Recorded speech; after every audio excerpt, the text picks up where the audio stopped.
All right, just a look at the scene earlier today at the University of Chicago. Let's bring it up. Police tearing down an encampment as they clashed with anti-Israel protesters. Still going on. As we speak, right? And you know what I didn't like also? The fact that he's calling it Hamas. Hamas terrorists. That's what they are. They're a terror group. Joining us now to discuss all of this is Distinguished University Professor at Touro University, Thane Rosenbaum. Also with us, former New York State Assemblyman Dov Hikind. Thank you guys so much for joining us. Dov, I want to get your reaction first. What did you think of Joe Biden's speech? Too little, too late? Look, I want to be respectful. He is the president, but he does not feel our pain. This administration, let them be honest with the Jewish community, the American people. It's about an election in November and playing politics with the people of Israel and the security of the state of Israel. That's what it is all about. It took him 2 weeks to address what's going on college campuses. He doesn't feel my pain. That is just not true. I don't buy it for a second. And as we speak, he is undermining the security of the state of Israel, withholding weapons from our ally. What the hell is going on in Washington? This Democratic administration is catering to AOC, Tlaib, the rest of that radical group in the Democratic Party. That's who he cares about right now. So just be straight with us. Tell us. You don't give a darn. It's about the freaking election. Absolutely. I mean, that's what I feel like. It's all about politics. Even the whole ceasefire, all of it. You were talking about it, Bob, yesterday. Yeah, absolutely. Here, and everyone sees that breaking news banner at the bottom of the screen. We're going to monitor that situation, what's coming out of court. The Trump team motioning, for a mistrial. But Thane, I'm so glad Dov brought up this point because I had this question teed up. I want to remind everyone why the comments like these haven't been made more by Biden, why he hasn't condemned the anti-Israel protests on the college campuses. And that's for votes, as everyone has been talking about. All goes back to Michigan, when in their primary, 100,000 voters went uncommitted against Joe Biden because of his support for Israel.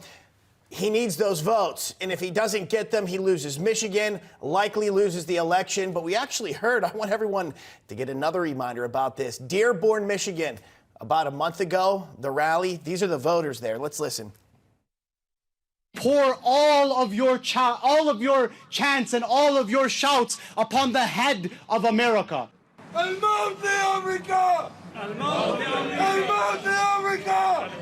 Israel is ISIS. They are Nazis. They are fascists. They are racist. The people of the world now know this. You can't believe that's happening in America. And those are Americans too, right? I mean, it's incredible. Thane, your thoughts? Bob, one thing we're not counting on is how many votes, if Jews have the same kind of passion as Dov Hikind, how many Jews Democratic voters are going to stay out of this collection or vote for Donald Trump? When people see the Arab street, as violent as they are, on campus, on streets throughout Michigan, they're coming to a street next door to you. This is what the Europeans in Paris, Stockholm, London, Madrid, have been experiencing for 20 years. The death to America, the burning of American flags. And let me just say one last thing about Joe Biden's remarks. It was meaningless to me because he kept repeating the never forget or never again. To him was about not forgetting. That was the clip that you showed. I don't care if he forgets. I need him to do something. This is not about remembering. He's an old man. He's not going to remember anything anyway. So that's not what I'm interested. What are you doing? Are you withholding Title VI funds from universities? Are you deporting students with student visas? Are you taking positions against people hiding behind the First Amendment then they're engaged in criminal behavior? Are you dealing with the fact that these are not students anymore? Absolutely. They're Hamas supporters. Mm-hmm. Something has to give. Something has to be done. This cannot be the new normal and what this is going to look like until the election. Now, I think these protesters have a plan, and it's to cause stuff like this clear up until November. I think it's just the beginning. It is. I think it's just the beginning. Gentlemen, stick around right now, though. We want to bring in Newsmax correspondent Sarah Williamson into the conversation. Well, guys, last night around some 1,000 anti-Israel and anti-American protesters tried to take centre stage at last night's Met Gala, but they fell short of their mission when the NYPD redirected them to Central Park, where they made this World War I memorial their target. The mob defacing the monument with words like Gaza, Free Palestine and Stop the Genocide plastered all over, along with Palestinian flag stickers. But what was more shocking is the burning of the American flag below the statue whilst erecting the Palestinian one above. Now, this all happened after a wave of protesters made their way towards the Met Museum from Hunter College, also on Manhattan's Upper East Side. About 24 protesters were arrested just a block away from the Met Ball. Now, this was all orchestrated by the Palestinian activist group called Within Our Lifetime, who labelled yesterday's antics as a day of rage. The NYPD issuing a statement saying, quote, vandalising a memorial as symbolic of remembrance and honour is only an act of criminal mischief, but it's also a disrespect to the sacrifices of those who served our country. Shortly after 9 a.m. this morning, Central Park Conservancy workers came and power washed the monument, clearing it of its graffiti. Now, this World War I monument, remember, this was the statue that was used as a canvas for these protesters to illustrate their rebellion and have complete disregard for the country and the people who served. All right, Sarah, thank you. We appreciate that report. You know, this is what it has come to. Anti-Israel protesters desecrating a World War I memorial and burning an American flag. This cannot be tolerated. Do we still have Dov Hikind and Thane Rosenbaum with us? Okay, Dov, I want to get your quick reaction to Sarah's report there. Listen, they hate America. They hate what this country is all about. They make it clear all the time.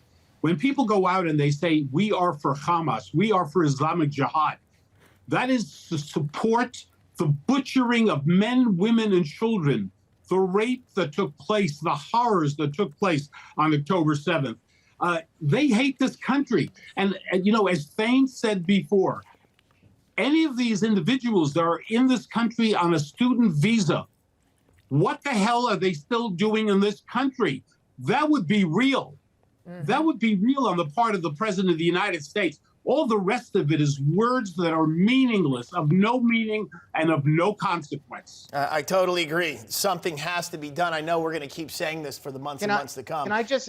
Yeah, Thane, go ahead. Can I just point something out? Yeah, just before we move to something else, you'll notice behind Dov Hikind is an American flag. Jewish Americans are, and I'm speaking for myself, super patriotic. It is horrifying to us. This is not only about Israel for people like Dov and me. It's not. I'm a child of Holocaust survivors. I am very grateful to America. So when I see the burning of the flag and death to America, I take that as an American and not as a Jew. Thane, I want to get your thoughts on the breaking news right now. Trump's team motioning for a mistrial. Stormy Daniels, she's testifying today. The key witness, star witness, Stormy Daniels. Her story is different today, and that's what they're pointing out. Can you elaborate what's going on? So there's a couple of things. The one thing is that Stormy Daniels, what is she doing there, right? The entire testimony was very salacious, and it had nothing to do with the falsification of business records, had nothing to do with directing Michael Cohen to make payments and falsify those records. It's not about the fraudulent intent to evade campaign finance laws. It was merely there to add salaciousness to or muddy up the president. We remember from the Harvey Weinstein case that you're not allowed to do this. You're not allowed to prejudice the minds of the jury with evidence that's not probative of anything. It is just merely there to add prejudice. Secondly, more importantly, she apparently in 2016 told the world after the Access Hollywood tape, you know what I'm really interested in? I need my story to get out there. I don't care about the money. I am a woman. And what I heard on Access Hollywood is so horrible. He's so horrible. And I want the world to know. And then what happened? It was about the money. And so, you know, this is the key star witness who has already perjured herself now. Her statements are not consistent with what she said back in 2016. And her testimony is completely irrelevant to the underlying crimes that aren't even crimes. Right, and Trump's attorney said, how can you unring the bell? You can't once the jury hears it, and that's why they're pushing for a mistrial. Thane Rosenbaum, Dov Hikind, thank you guys so much for joining us. Thank you for having us.